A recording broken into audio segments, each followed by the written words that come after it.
జోరు వానలకు తెలంగాణ తడిసి ముద్దైంది. దాదాపుగా అన్ని జిల్లాల్లోని వాగులు వంకలు ఉప్పొంగి ప్రవహిస్తున్నాయి.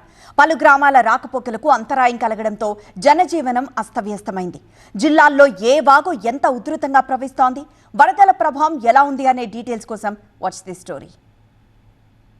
ఖమ్మం జిల్లాలో కురుస్తున్న వర్షాలకు మున్నేరుకు వరద పోటెత్తింది. ఎగువ నుంచి వరద భారీగా వస్తుండటంతో మున్నేరు పరివాహక ప్రజలు భయాందోళనలో ఉన్నారు. ఇక కామేపల్లి మండలంలో 3 రోజులుగా కురుస్తోన్న వర్షాలతో గోవిందరాల, డోర్నకల్ మార్గంలో బుగ్గవాగు ఉప్పొంగి ప్రవహిస్తోంది. దాంతో రాకపోకలు నిలిచిపోయాయి. భద్రాద్రి కొత్తగూడెం, జూలూరుపాడు మండలంలో భారీ వర్షాలకు వాగులు వంకలు పొంగుతున్నాయి. నర్సాపురం, బేతాలపాడు గ్రామాల మధ్య తుమ్మలవాగు పొంగి కాజ్వేపై నుంచి నీరు ప్రవహిస్తోంది.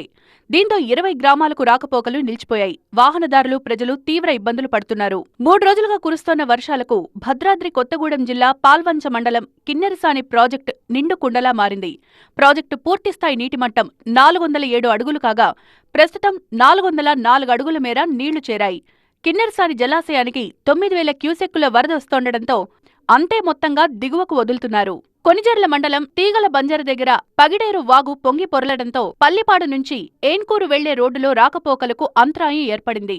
భద్రాద్రి కొత్తగూడెం జిల్లా ఇల్లందు నియోజకవర్గంలోని గుండాల వాగుతో పాటు ఆళ్లపల్లి ఏజెన్సీలో వాగులు వంకలు ఉధృతంగా ప్రవహిస్తున్నాయి. రాగబోయిన గూడెం చెరువు అలుగు పారుతోంది.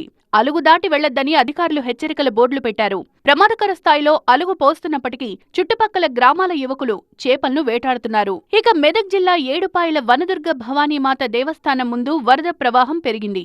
అమ్మవారి దర్శనం నిలిపేశారు ఆలయ అధికారులు. రాజగోపురంలో ఉత్సవ విగ్రహం దగ్గర పూజారులు మాత్రమే వెళ్లి పూజలు చేస్తున్నారు. వరద ప్రవాహం ఎక్కువగా ఉండడంతో భక్తులెవరూ ఏడుపాయల రావద్దని సూచిస్తున్నారు.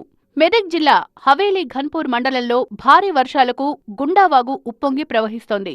వాగు ఉధృతితో డూప్ సింగ్ తండాకు రాకపోకలు నిలిచిపోయాయి.